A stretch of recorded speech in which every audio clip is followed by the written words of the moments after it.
Welcome everyone to the 16th Asia Pacific Sociological Association Conference. This session is broadcasted live the Facebook page Apsa Conference 2021 as seen on your screens. Again, the Facebook page is Apsa Conference 2021.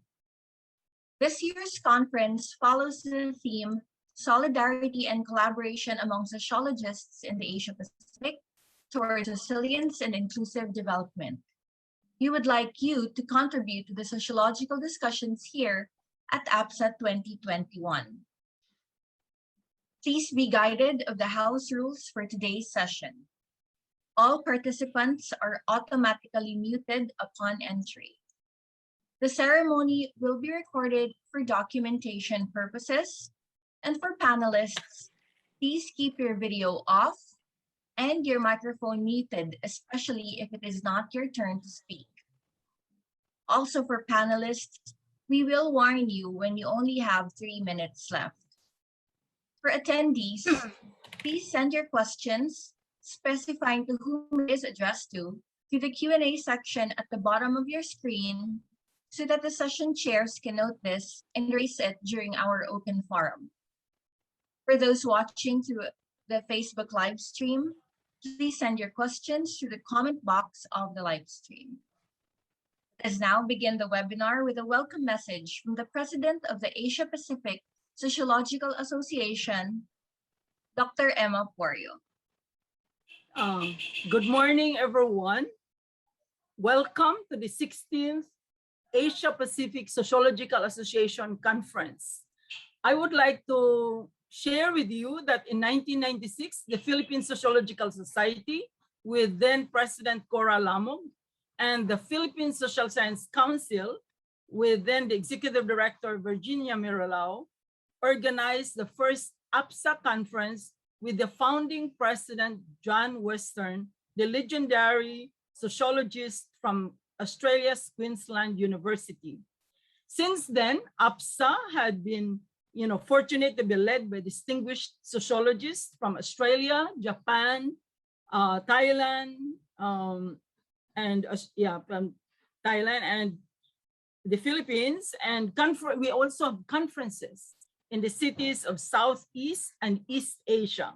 In the future, I'd like that APSA will have conferences in the cities of South, Central, West, and Pacific Asia. In 2012, we're very fortunate to host the APSA conference. The Department of Sociology, Institute of Philippine Culture of the Ateneo de Manila University, the Philippine Sociological Society, and the Philippine Social Science Council, who organized the 11th APSA conference with leading sociologists from Australia, Asia, and USA. We had Michael Borowoy, who was also keynoting the Philippine Sociological Society conference at the time. We had Michael Shao from Taiwan. We have Professor Surchai from Chiang Mai, Vinita Sinha from INUS, Professor Dang An from Vietnamese Academy of Social Science, and many others, and of course from the University of Sydney, Raywin Connell. So that was very exciting. We had plenty of leading sociologists from all over Asia and North America gathering and really promoting collaborative discourses and engagements among Asian sociologists. So I really hope that that kind of collaborative endeavor will continue in APSA. So in 2020, APSA President Miwako Hosoda, we decided to partner with 5 universities: Sydney University, Shisha University, University of the Philippines, Visayas, Chulalongkorn University, and the ADMU, and then 2 research divisions of the International Sociological Association, RC15, Medical Sociology, where Professor Miwako is also the president, and then RC46, Clinical Applied Sociology, which I happen also to lead. So this year, we are joined by Kyoto University and the Visayas State University. So I hope, as I was telling my colleagues in Mindanao University and Central Mindanao University and the Institute of Iligan Technology, I hope we can expand the family of university professors and their institutions and sociological formations together. So this year, despite our teaching online and all these virtual engagements, we continue to engage, as engaged scholars and practitioners. We must continue to interrogate the key issues of our time, even though we are on a lockdown. Like, for example, the Philippines, we have been delivering our courses for the past, almost 2 years now. So, but despite that, we continue to relate and engage together in trying to look at the key issues of our time. So last year, I'd say in the 2020, and now also we have basically addressed what I call the twin crisis of our time: the climate crisis and the crisis of social inequality, which has been exacerbated by COVID-19 pandemic and the related community lockdowns. So these challenges, I think, have spurred creative and proactive responses among social and physical scientists, artists, in collaboration with their universities, local and national governments, civil society organizations, and community-based organizations. So in Apsa now, I really hope that we continually create spaces for our creative and collaborative impetus for our theorizing, empiricizing, and analyzing, albeit in new forms, the dynamic forms that we interrogate what I call the existential crossroads of our time that has been brought by this crisis and the challenges of the COVID pandemic and the twin crisis of our time. So in closing, I'd like to thank our keynote speakers, session organizers, panel of reactors, and the organizing committee for their intellectual generosity and labor. Preparing, organizing conferences entails a lot of both intellectual, material labor. So I'd really like to thank, Professor Sakya, Professor Miwako, Professor Tess and Jessica, and of course, Joy, James, and Patty for, bringing this all together.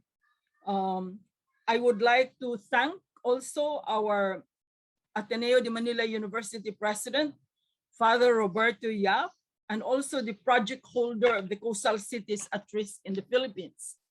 The past 2 years, the Coastal Cities at Risk in the Philippines have been organizing the Apsa conferences. I also would like basically to thank our chair, Professor Joel Canoday, and our School of Social Sciences Dean, Dr. Charina Saloma Aquedono, and also the President of the Philippine Sociological Society, Dr. Louis Ignacio, for supporting this gathering.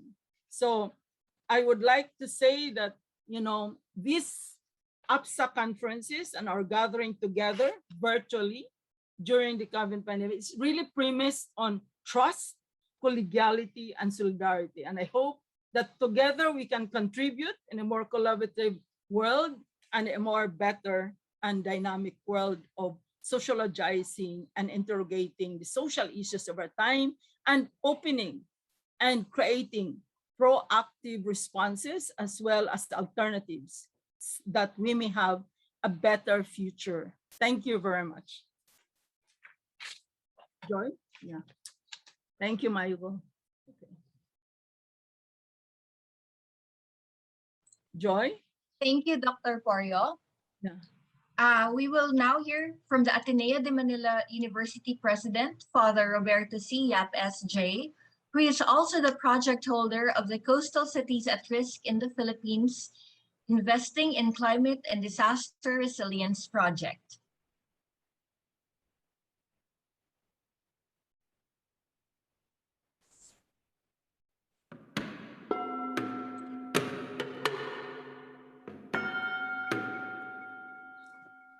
On behalf of Ateneo de Manila University, I welcome you to the 16th Asia Pacific Sociological Association Conference. The theme of the 2021 conference, Solidarity and Collaboration Among Sociologists in Asia Pacific Towards Resilience and Inclusive Development, emphasizes the need for sociologists to consolidate their knowledge and expertise in order to contribute even more significantly to finding solutions to the world's most intractable problems. However, the complexity of these challenges, the global pandemic, climate change, gender equity, poverty and hunger, and so much more, demands that sociologists also collaborate with others beyond their discipline, with researchers and practitioners in science and technology, business and economics, governance and policy, and all other sectors of society. As the topics of this year's conference attest, this multidisciplinary collaboration is a distinctive strength of the Asia-Pacific Sociological Association. As sociologists, your research and insights in human social relationships and institutions are critical to the transformation and development of our society into one that is resilient and inclusive. May the additional knowledge and engagements that you will gain in this conference deepen your commitment and inspire you to continue your meaningful work for the advancement of humanity. I wish you a productive and enjoyable conference.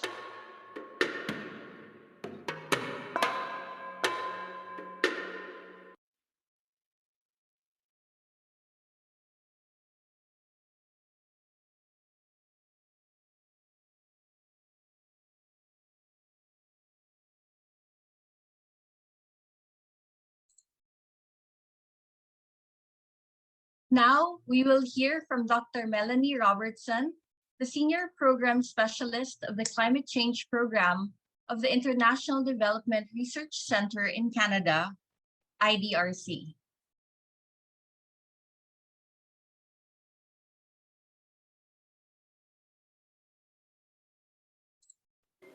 Good morning, everyone.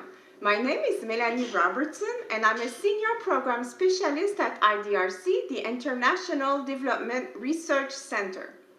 For people who don't know IDRC, we are part of Canada's foreign affairs and development efforts. We fund and support high-quality research all around the world. We share knowledge with researchers and policy makers to inform actions, and we also mobilize partnerships all around the world. First, I would like to thank Dr. Emma Porio for the invitation to say a few welcoming remarks today for the session, Climate Change, Equity, and Community Resilience. Combating climate change and inequalities are the main drivers behind our work at IDRC. And these guide our vision towards a more sustainable and inclusive world. Research is vital towards developing evidence-based solutions. I think everybody in the room will agree with this. However, for research to be successful, it must be needs-driven, solution-oriented, inclusive, and consider absolutely marginalized and vulnerable groups. Gender, ethnicity, socioeconomic status, age, and physical ability are all factors that influence how individuals experience climate change and adapt to its impacts. Although women, indigenous peoples, ethnic minorities, and people living in precarity contribute the least to climate change in terms of emissions, they suffer the most from its negative impacts. For climate action to be really effective, it must be based on research that help us to understand the interrelated climatic, environmental, cultural, social, economic, political factors that exacerbate the different impacts of climate change. We also need to really improve our understanding of how climate action can support social equity and enable everyone to increase their resilience and become positive agents of transformation. This is what brings you here today.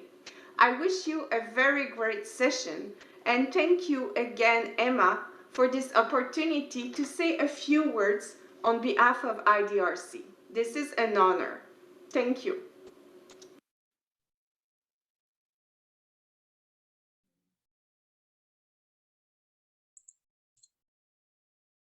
Now, we will hear from Dr. Michael Burawoy, Apsa advisor from the University of California, Berkeley. Okay, thank you very much. Thanks, Emma, Dr. Porio, for your invitation to offer my remote welcome to the participants in your conference. I speak to you from Boston, USA, and these, we all know, all over the world are very difficult times, times in which the future of the planet itself is in balance, times when sociology has a crucial role to play, bringing hope by imagining alternative futures. But as sociologists, we have to understand both utopian possibilities, but also the constraints on those possibilities. Indeed, sociology is suspended between utopian and anti-utopian thinking. In these times, we need to draw on all the resources at our command, not least on the inspiration from the great sociologists of the past. In recent years, I've been inspired by the life and work of W.E.B. Du Bois, undoubtedly the greatest American sociologist. Also, in my view, the greatest public sociologist to have walked the planet. Born in 1868, just 3 years after the end of the US Civil War, he died in 1963 at the age of 96 in Ghana, self-exiled from the US. Why have we not heard more about him? Indeed. Although educated in the historically Black Fisk University, although he was the first Black PhD from Harvard, although he spent years at the University of Berlin, nonetheless, he was systematically excluded from established white universities and mainstream sociology, taking up a position at the Black Atlanta University.